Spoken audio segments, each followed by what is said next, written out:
মানুষ বেঁচে থাকবে যতদিন, সুখ দুঃখ থাকবে ততদিন।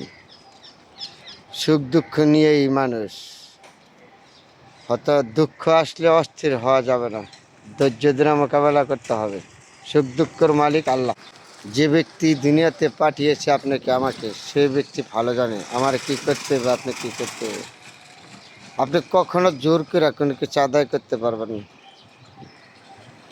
আপনার যে কোনো জিনিসই হোক,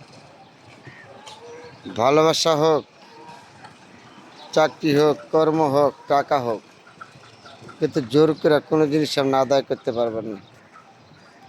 ধৈর্য সহকারে মোকাবেলা করতে হবে, হয়তো কৌশল নিতে হবে। জোর করে কখনো কোনো কিছু আদায় করা যায় না। আল্লাহ পাক আপনাকে পাঠিয়েছে দুনিয়া থেকে, আপনি রিজিকও দিয়েছে।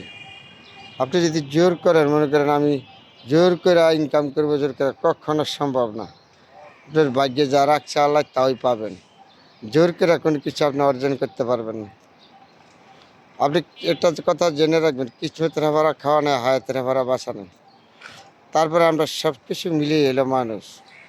ধৈর্য থাকতে হবে। ধৈর্য যদি আপনার মধ্যে আমার মধ্যে না থাকে, কোনোটাই অর্জন করা সম্ভব না।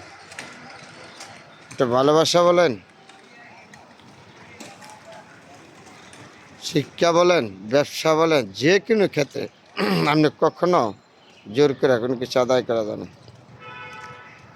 আমরা হয়তো মানুষ, আমরা ভুল পথগুলি বেশি অবলম্বন করি। ভুলের থেকে মানুষ আশ্বাস সরার জন্য কোনো কৌশল আমরা গ্রহণ করে নেই। কেন করে নেই জানেন? তো অনেক সময় দেখা গেছে আমরা ভুলের কৌশল পরিবর্তন করলে আমাদের নিজেদের স্বার্থ নষ্ট হয়ে যায়। কেন? স্বার্থ দিয়ে এলো মানুষ, স্বার্থ ছাড়া কোনো মানুষ নয়। আপনি কাউকে যদি কোনো কিছু দিতে চান, করতে চান না, যতক্ষণ দিতে পারবেন ততক্ষণ আপনার পক্ষে কথা বলবো, সব কিছু আপনাকে বলবে। না পারলে আপনার পক্ষে কেউ থাকবে না। এই স্বার্থ হলো সর্বত্র বড় দুনিয়াটা। স্বার্থ, এই লোভলালসার কারণে আমাদের ধ্বংস হচ্ছে, আরও ধ্বংস হবে। এই স্বার্থ এবং লোভলালসার থেকে যতক্ষণ দূরে না থাকে। না না, আমি তো আপনার বলছি, এই কথাটা বলি নাই। আপনি যদি না যান, না যাইয়েন, আপনি আমার ইয়ে করেন না, কই নেই আপনার। তারপরে এই লোভ লালসায় আমরা ডুবে যাচ্ছি বর্তমানে। এই লোভ লালসার থেকে যতক্ষণ না বাইরে ততক্ষণ পর্যন্ত আমাদের কোনো কিছু পরিবর্তন হবে না। পরিবর্তন হইতে গেলে লোভ লালসা এগুলিতে বেরিয়ে আসতে হবে। সবার সাথে আপনার মিলেমিশে থাকতে, মানুষ হিসাবে, আপনার মানুষ হিসাবে যেগুলি দায়িত্ব দিয়ে চালাপাক, এগুলি আপনি পালন করতে হবে। যেমন হক জাকাত। হক জাকাত যদি আপনার তৌফিক থাকে আদায় করবেন, না থাকলে করতে হবে না। তাহলে সবার সাথে সুন্দর আচার ব্যবহার, মন মানসিকতা, এটা তো রক্ষা করতে পারবেন মুখ দিয়ে। তাহলে এটা কেন মানুষের সাথে খারাপ ব্যবহার করবেন?